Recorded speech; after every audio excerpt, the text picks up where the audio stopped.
Abbiamo un responsabile del mezzo che si occupa principalmente appunto del mezzo, quindi fa tutti i controlli sia alle sirene sia comunque ai lampeggianti, a tutto quanto. Croce Blu Onlus è un'associazione di volontariato che garantisce un'assistenza sanitaria di primo soccorso gratuita in occasione di fiere ed eventi sportivi in Veneto.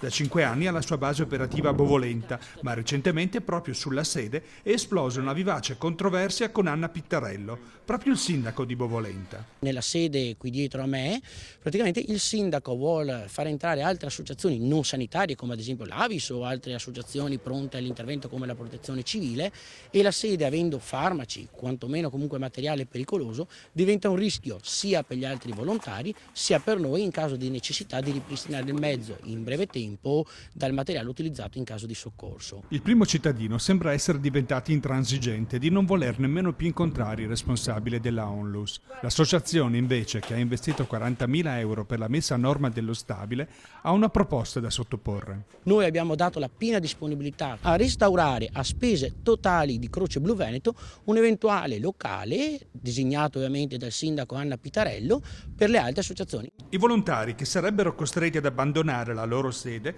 sono fiduciosi, sperano invece in un accordo nell'interesse di tutti. Sono orgoglioso di appartenere a questa associazione. Confidiamo nella cittadinanza, nella popolazione di Bovolenta che ci dia comunque il suo supporto per il loro bene.